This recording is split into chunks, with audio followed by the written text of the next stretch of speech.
días, señor magistrado. Buenos días, señor.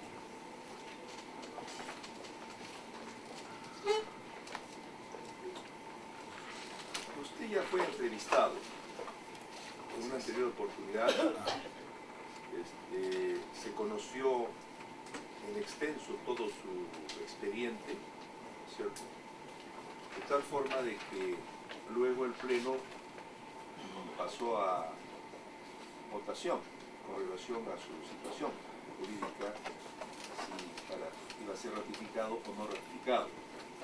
De tal forma de que con fecha 16 de enero del 2012, el Pleno expidió el acuerdo número 026 del 2012, que es un acuerdo por unanimidad, en la que se solicita a la OCMA y a la Corte Superior de Justicia del Callao copia de la documentación correspondiente sobre el proceso disciplinario seguido en su contra, así como de las resoluciones judiciales expedidas en los procesos penales de tráfico ilícito de drogas y lavado de activos, en la que se encuentra involucrado el imputado Roger Javier Poema P. Chávez, reservando la decisión de su ratificación o no, para que se trate en una próxima sesión con la información correspondiente.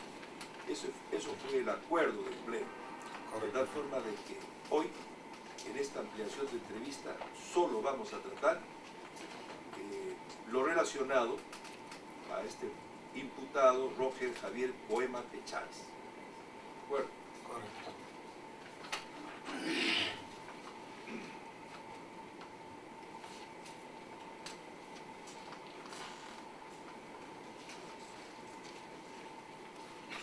La Oficina de Control de la Magistratura ha remitido todo lo actuado en ese proceso disciplinario en la que usted intervino como juez superior en la Sala Penal del Callao. De la misma manera también la Corte Superior del Callao ha remitido copia de las resoluciones judiciales a que se refiere en el habeas corpus presentado por este señor Poema.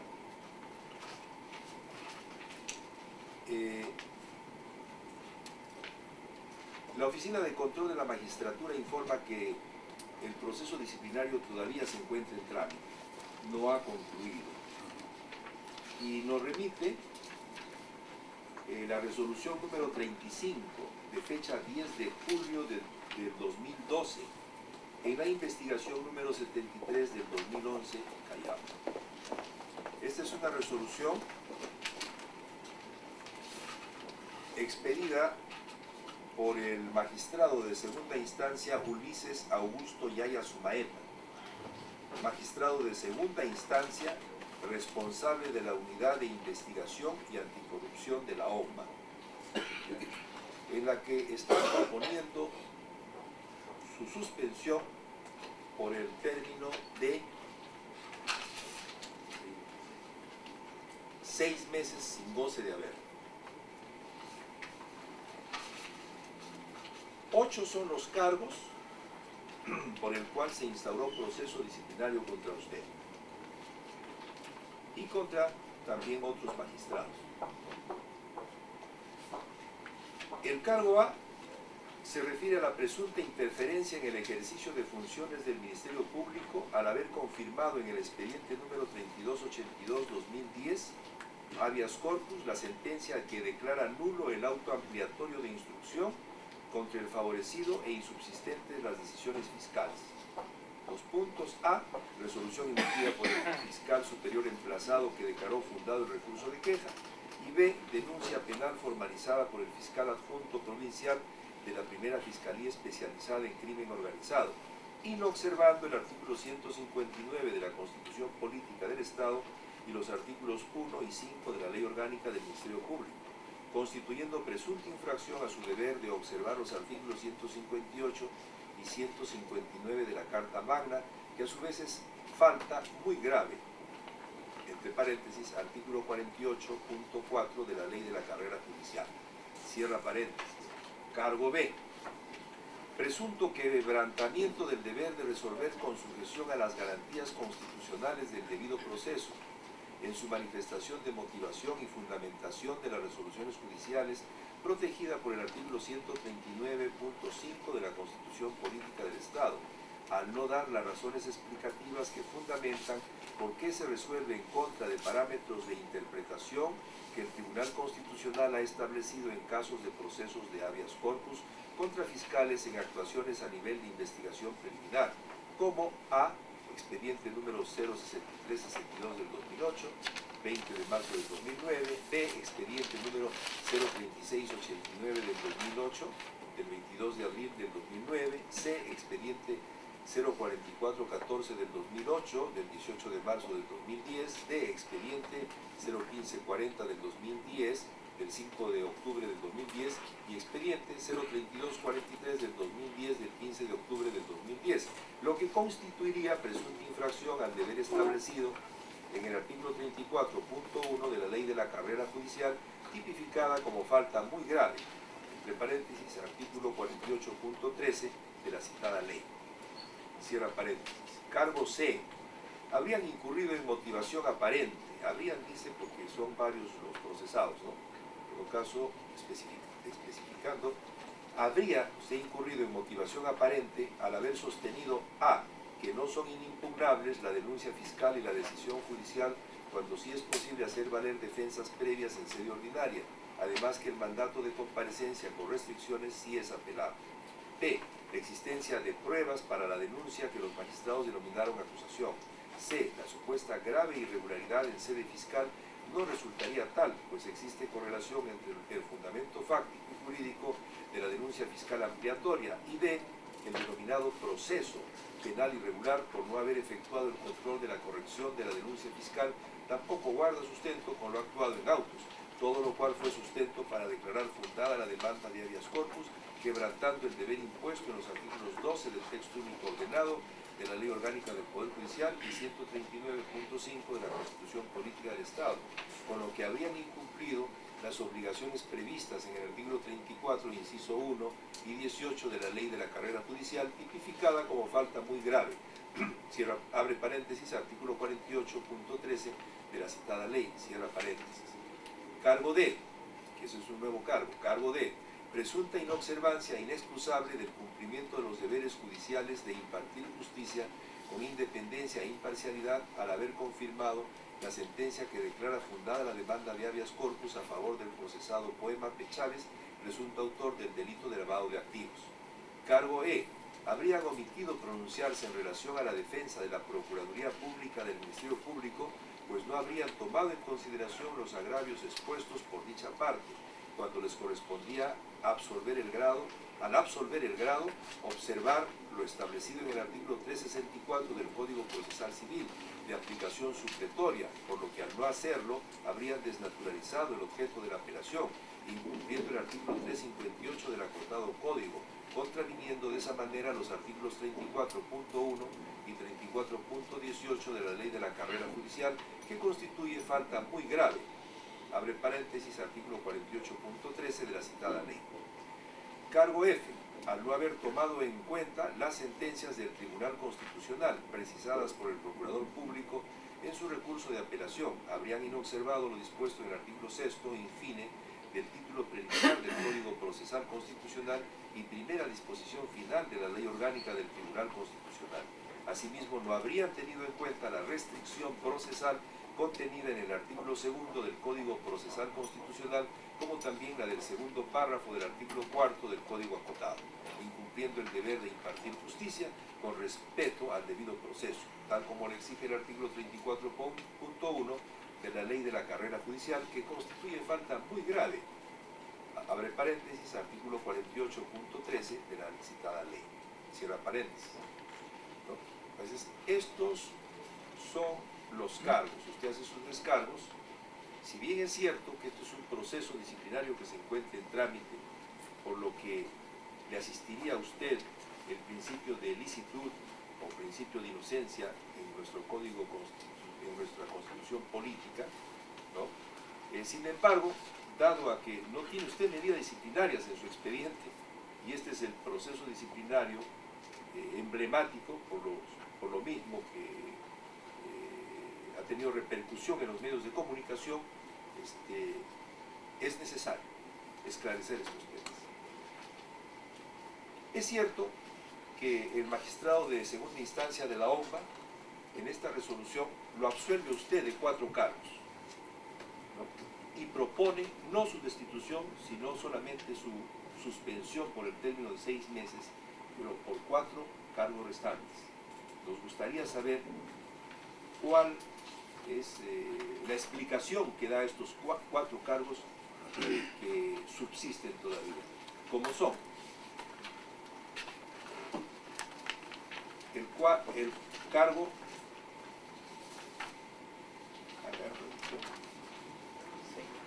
C y D, ¿cierto?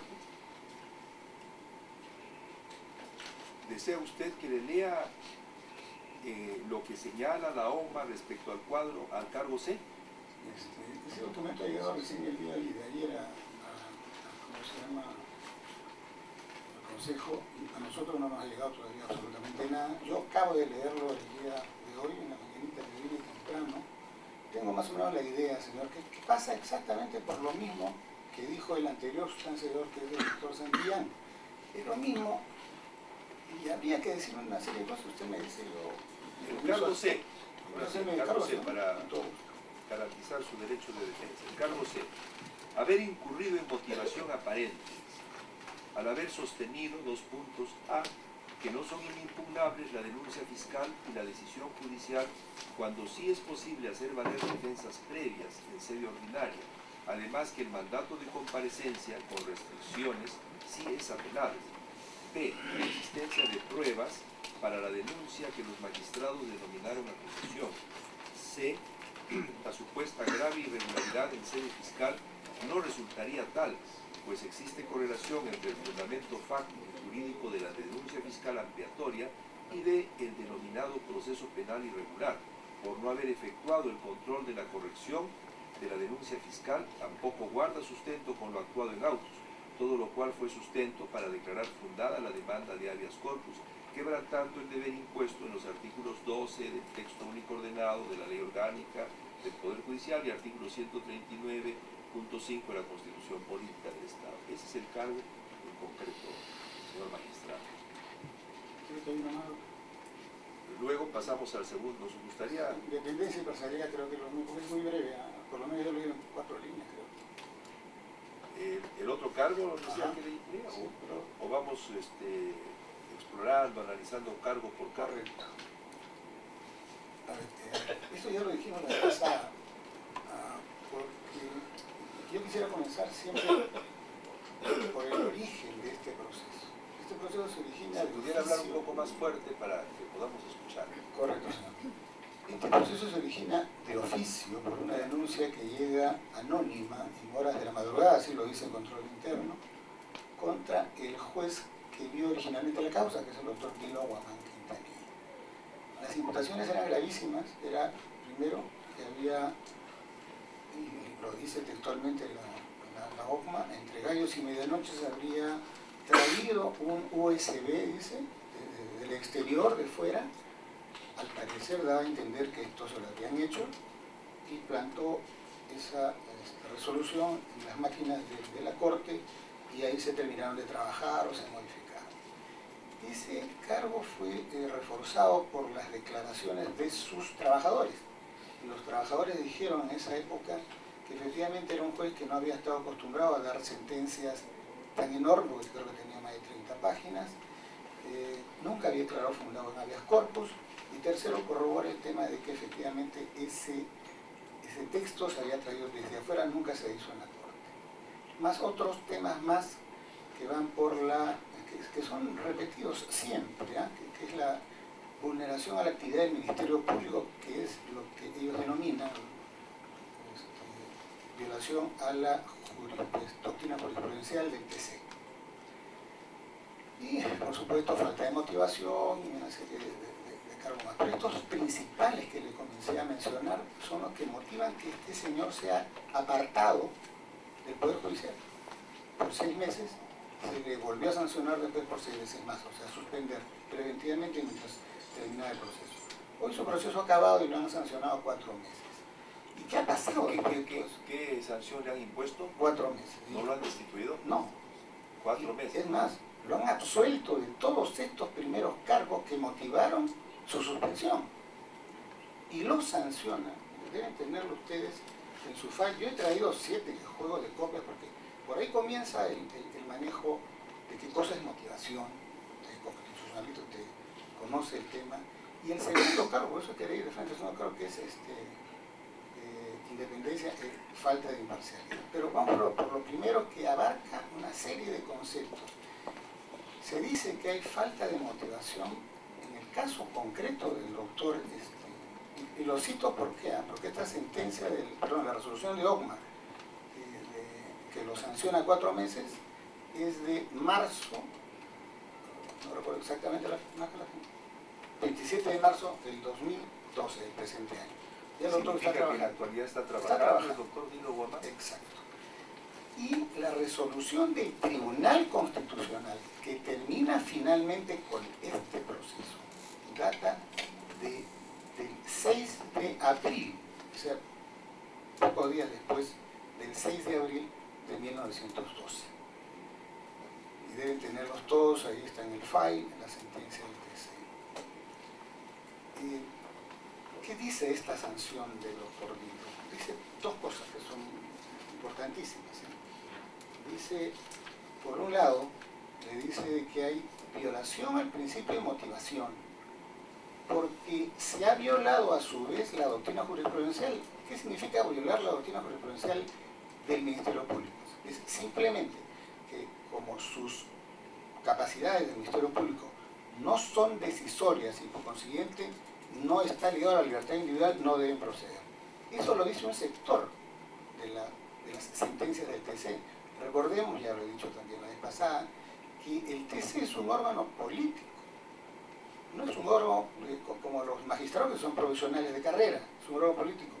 Y sus resoluciones han sido casi siempre ondulantes, y las siguen siendo, salvo cuando fijan un precedente. Ahí también he acompañado un caso emblemático, que es el caso Samuel Gleiser Katz, expedientes 5228 del 2006. En esta sentencia, que data del 2006, el TC analiza si el Ministerio Público es sujeto o no de control constitucional. Y ya sabemos lo que dijo. Dice que no hay institución pública ni privada, como no puede persona ni funcionario público ni persona natural, que pueda estar exenta del control constitucional. Todos, en buenas palabras, estamos sujetas al control. Y el Ministerio Público no es una isla, no es un coto, y por consiguiente sí se le puede controlar. Y sacan una serie de sentencias. Y esta, que es la principal, termina diciendo que entre los fundamentos 2 al 19 debe entenderse, y aquí hace una explicación, una conclusión equivocada, porque debió decir precedente vinculante, y en vez de decir precedente vinculante dice doctrina jurisprudencial vinculante. Es uno de esos pocos errores que ha tenido el TC cuando ha querido decir, oiga, quiero que esto se haga siempre, ¿correcto? Y lo dijo así, doctrina jurisprudencial, argumento de 2 al 19. ¿Qué cosas eran esos 2 al 19? Era cómo era factible y posible controlar la actividad del Ministerio Público. Y este argumento, por consiguiente, no hay doctrina jurisprudencial. La doctrina jurisprudencial, para ser obligatoria, tiene que ser en un solo lado. Porque si yo tengo sentencias de diferente cariz, que son contradictorias entre sí, una vez me dice no controles al Ministerio Público y otra vez me dice sí lo controlas, entonces no hay doctrina jurisprudencial. Entonces es absolutamente falso el sostener que por esas razones yo puedo estar violando principios de motivación.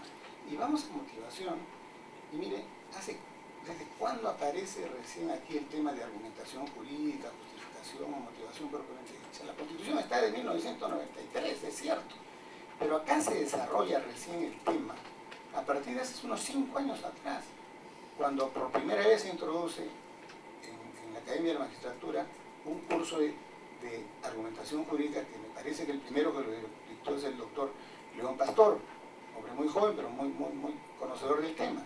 Y a partir de allí recién los jueces hemos aprendido a entender cómo es que se tiene que motivar. Ahora, la pregunta salta por sí misma. ¿Quiénes son los más, yo diría, en condiciones de poder calificar motivaciones? ¿El propio Poder Judicial? Sí lo hacen, porque ahora está de moda. Todas las sentencias que se quieren declarar nulas.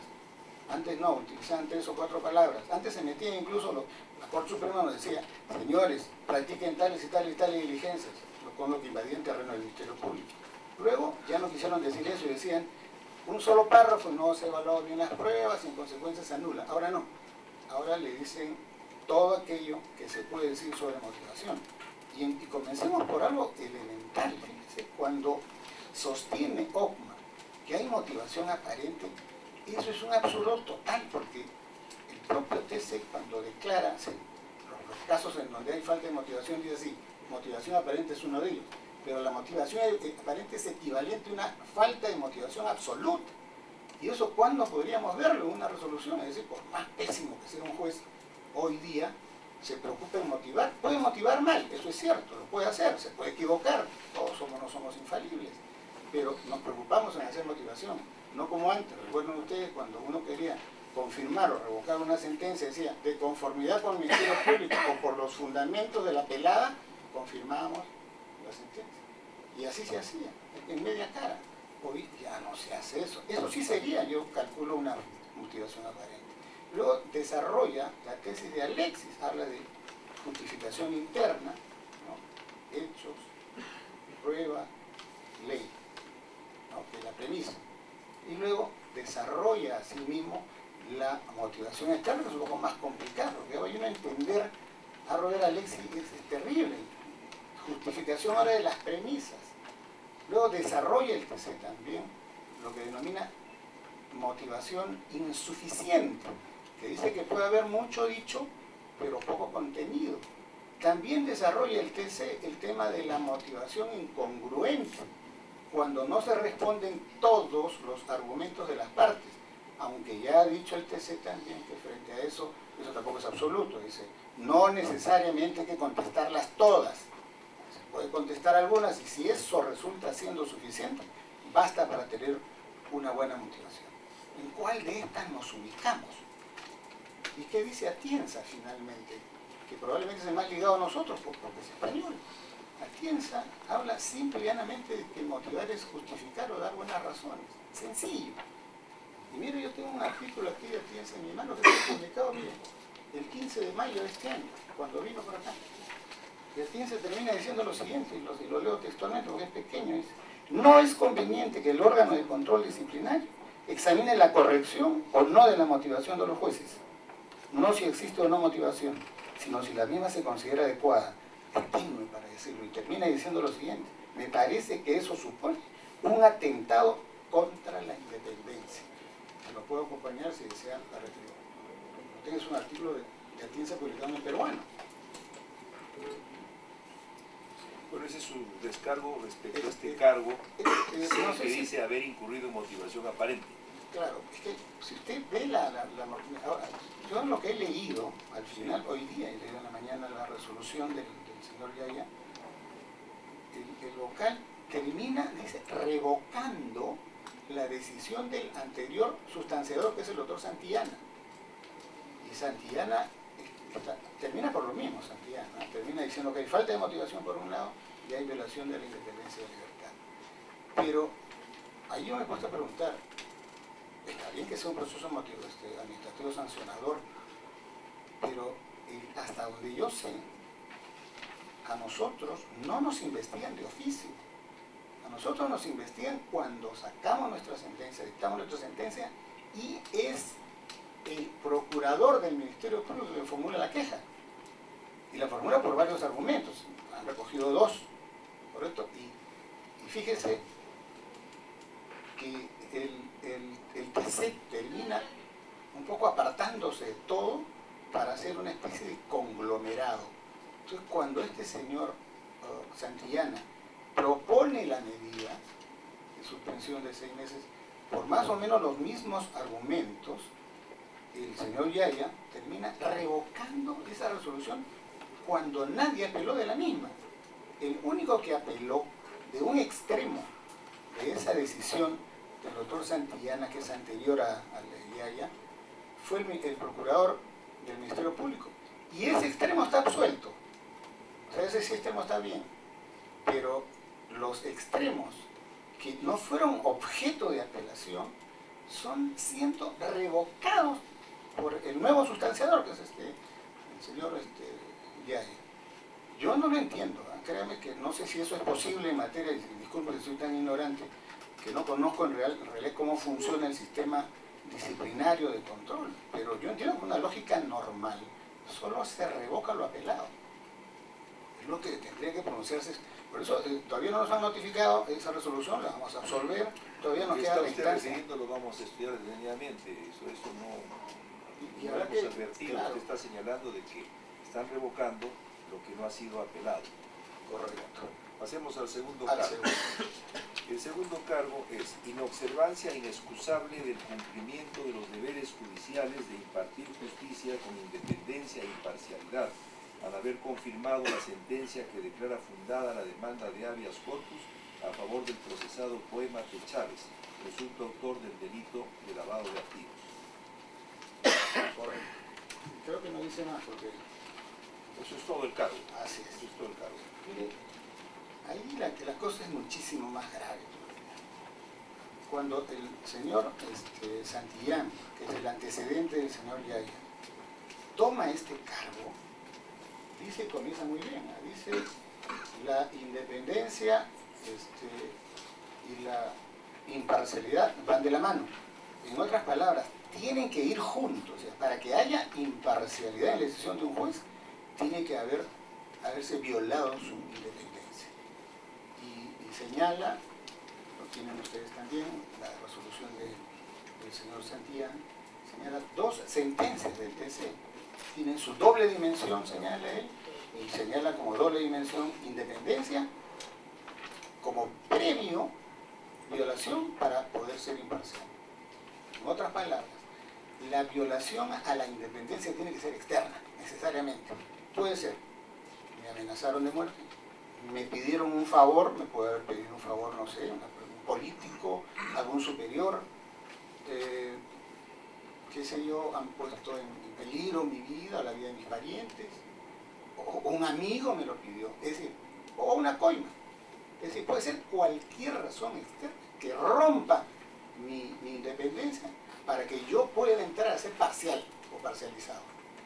Pero si ustedes leen, ni allí del señor Yaya, ni en el anterior del señor Santillán, hay una sola razón que explique esta violación externa. Es decir, son sus razonamientos. Yo le leo algo que me parece gravísimo. Mira lo que dice yo. Y ahora yo puedo reclamar con el mismo derecho que en estos señores les falta, pues, sin duda motivación. Porque vamos a concluir que ahora ellos se están modificando, porque la decisión de Yaya ya es un poco particular, ¿eh? Porque está yéndose en contra de la decisión del doctor Mendoza, jefe de la OMA, como lo voy a ver ahorita, y se está yendo contra la decisión del Tribunal Constitucional. Miren lo que dice el doctor Santillán, y esto es grave.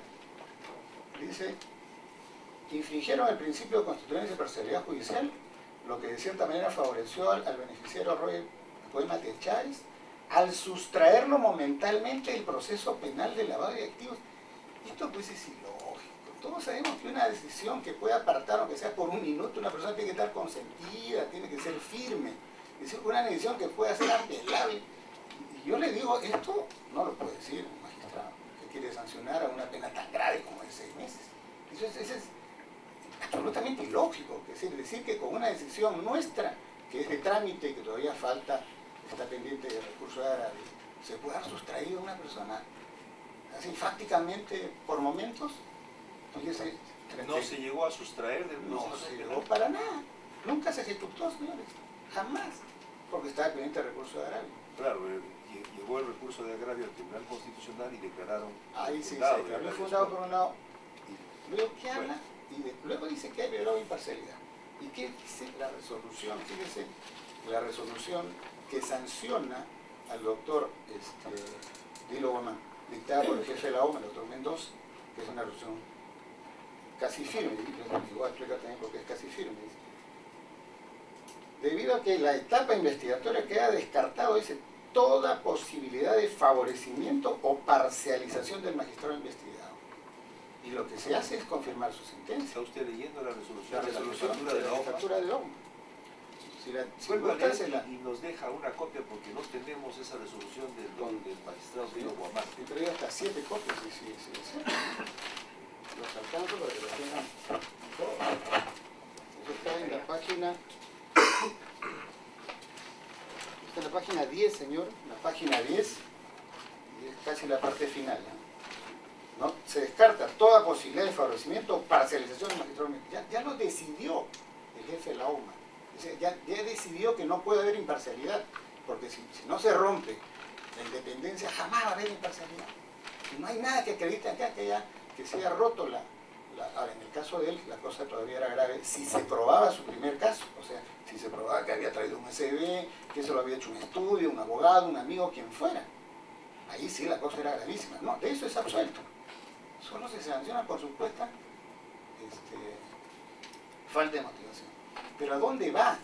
Más, tanto Santillana como el doctor Yaya dicen que hay falta de motivación también porque ha habido sustracción de la materia. Que dicen, como ya hay un auto de abrir proceso, un auto apertorio, ya pues ya no se puede hacer nada. Y eso es absolutamente falso. Nosotros tenemos sentencias del TC pues, que han declarado, caso de Margarita Toledo, 6 meses de proceso, disculpe, ustedes se tumbaron todo abajo, ahí no hay aquí sustracción de la materia, y se puso la cosa a foja cero para que el fiscal nuevamente retire. Pues se han declarado la nulidad de cosas jugadas hechas por la Suprema, y se han traído abajo todo un juicio. Es el caso de esta chica, no recuerdo su nombre, hija de un juez, ¿no? Que fue vuelta a juzgar y fue condenada a menor pena, y que ahora creo que está libre, está gozando de beneficios penitenciarios. Es decir, no puede decirse que por el hecho de que exista un auto de proceso ya tiene que haber sustracción de la materia. El TC lo ha dicho en algunos casos, sí, en otros casos no, porque ya repito, la tendencia del TC es ondulante. Pero concretamente, señores, ¿qué dice en nuestro caso? Ustedes sí deben tener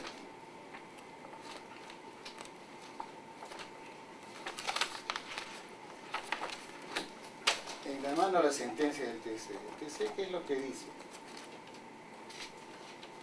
El TC termina haciendo un análisis en 3 hojas y un poquito más. En el habeas corpus. En el habeas corpus de nosotros, confirmaron. el habeas corpus final. Sí.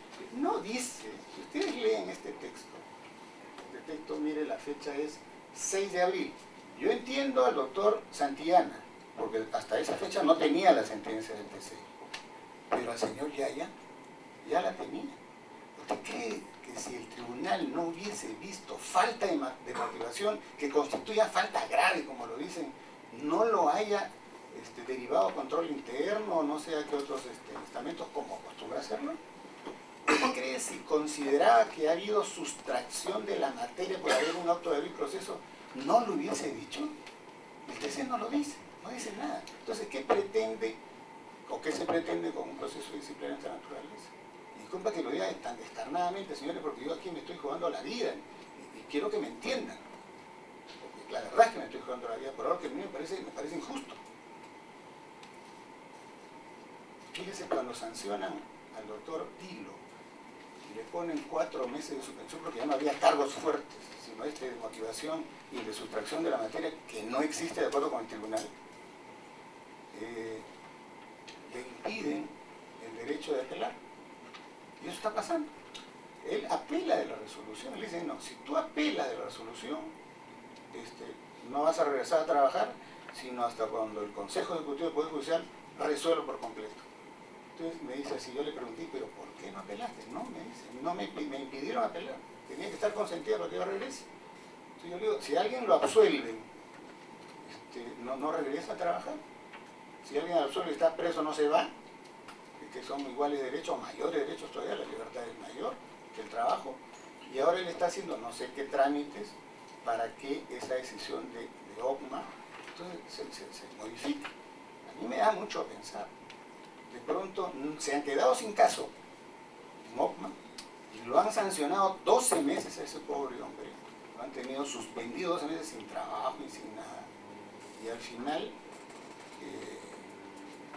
lo sancionan a 4 meses. Bueno, magistrado, hemos visto entonces dos cargos hasta ahora. El primero, haber incurrido en motivación aparente. El segundo, haber incumplido su deber de independencia e imparcialidad. Pasemos al tercer cargo. El tercer cargo, leo, haber omitido pronunciarse en relación a la defensa de la Procuraduría Pública del Ministerio Público, pues no tomaron en consideración los agravios expuestos por dicha parte, cuando les correspondía al absolver el grado, observar lo establecido en el artículo 364 del Código Procesal Civil de aplicación supletoria, por lo que al no hacerlo, desnaturalizaron el objeto de la apelación, incumpliendo el artículo 358 del acotado Código, contraviniendo de esa manera los artículos 34.1 y 34.8 de la Ley de la Carrera Judicial, que constituye falta muy grave. Señores, es lo mismo, es incongruencia. Entonces falta el principio de incongruencia. Si no responder a las partes todo aquello que propongan a través de un proceso. Y el TC ya lo ha dicho, no hay necesidad de responderlo todo, hasta que usted haga alusión a algunos cuantos de los argumentos, y si esos son consistentes, valen. Ahora, el TC lo que ha hecho es corregir una decisión de repente equivocada de nosotros. Pero que eso pueda ser constituida falta grave. Miren, yo en mi experiencia no he visto, salvo antes, que antes todavía no existía el control interno como ahora, ¿no? Como garantía de proceso. Cuando la Corte Suprema revisaba un caso y sancionaba ahí en esa decisión, ahora ya no lo hace, lo remiten al control interno. Pero por falta de motivación, que es algo tan moderno y tan nuevo a lo que el juez se está acostumbrando ahora, yo no sé pues quién serán los expertos en motivación. Me imagino que no me queda otra que sostener que es el Tribunal Constitucional. Si el tribunal, repito, no me dijo que hay incongruencia, no me ha dicho que hay falta de motivación, ¿por qué lo tiene que corregir? Porque ese sí es corregir la decisión del TC. ¿Por qué lo tiene que corregir un órgano administrativo como OCMA? Es lo mismo. Por último, el cargo F, no haber tomado en cuenta las sentencias del Tribunal Constitucional precisadas por el Procurador Público en su recurso de apelación, inobservando lo dispuesto en el artículo 6º infine del título preliminar del Código Procesal Constitucional y primera disposición final de la Ley Orgánica del Tribunal Constitucional. Asimismo, no haber tenido en cuenta la restricción procesal contenida en el artículo 2º del Código Procesal Constitucional, como también la del segundo párrafo del artículo 4º del Código Acotado, incumpliendo el deber de impartir justicia con respeto al debido proceso, tal como exige el artículo 34.1 de la Ley de la Carrera Judicial, que constituye falta muy grave. En síntesis, ¿por qué no ha tomado usted en cuenta las sentencias del Tribunal Constitucional referidas por el Procurador Público? Ya lo hemos explicado hasta la sensibilidad. Lo que hace la Procuraduría, y repite la OCMA, es que hay doctrina jurisprudencial que no hemos acatado. Yo lo he explicado abundantemente. No existe doctrina jurisprudencial en ese sentido. El Ministerio Público puede ser controlado. Más bien hay, al revés, una sentencia, en el caso de el CAS, que ya lo he repetido también, en donde el propio TC dice, señores, esto es doctrina jurisprudencial, ustedes pueden y se debe controlar a la actividad del Ministerio Público. No es cierto que sean intocables, señor. Esos son los argumentos del Ministerio Público, del Procurador. Bueno, hemos explorado, ¿no?, lo que la Oficina de Control de la Magistratura hasta el momento, ¿no?, en ese proceso disciplinario ha concluido. O sea, ustedes son responsables de estos 4 cargos. Y lo hemos explorado porque es necesario hacerlo, no obstante que existe el principio de licitud o el principio de inocencia, ¿cierto? Creo que era necesario para el pleno. Por último, usted nos acaba de hacer llegar, no teníamos, la resolución número 43 en la investigación número 00026 del 2011 Callao, referente al proceso disciplinario seguido contra el magistrado Dilo Washington Guamán Quintanilla, en la que en efecto en efecto aparece imponiéndole al citado magistrado Dillon Washington Guamán Quintanilla, en su actuación como juez del 10º Juzgado Penal de la Corte Superior de Justicia del Callao, la medida disciplinaria de suspensión en sus funciones de 4 meses por los cargos descritos en el primer considerando, ¿no?, de la presente resolución, cargos A y B, dice, ¿no?, la que se da por cumplida al haber estado el investigado suspendido preventivamente en el cargo. Vamos a analizar detenidamente esta resolución porque definitivamente guarda relación con el proceso disciplinario al que usted sigue siendo objeto, del cual es usted objeto todavía, para determinar en el pleno lo conveniente de su situación jurídica. Gracias, señor magistrado. Eso es todo, señor presidente. Diputado.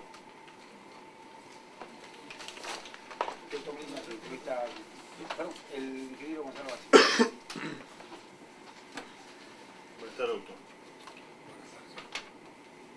Una mirada desde otro eje sobre el problema de este señor Poema. En el folio 32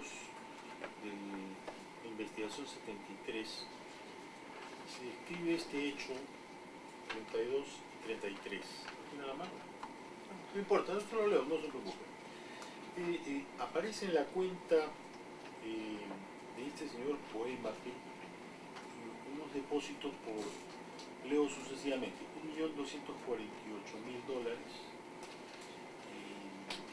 luego unos depósitos por 177.000, luego otro depósito de fondos mutuos por 400.000 y 100.000, y bueno, la lista es extensa, y de una entidad jurídica se llama Ventro Management, etc., que tenía un capital social de 150 años. Él hace la siguiente operación: abre una cuenta por $1.000 en un banco y luego le añade 11, bueno, primero deposita sucesivamente también valores que están en el umbral, digamos, del monto, $99.000, y luego lo retira con 11 cheques de gerencia. Una figura típica, digamos, clara de que aquí hay una evidente situación de conversión, pues, irregular de recursos. Ante tamaña situación anómala, que además ha sido identificada en los estudios sobre el lavado activo y luego judicializada.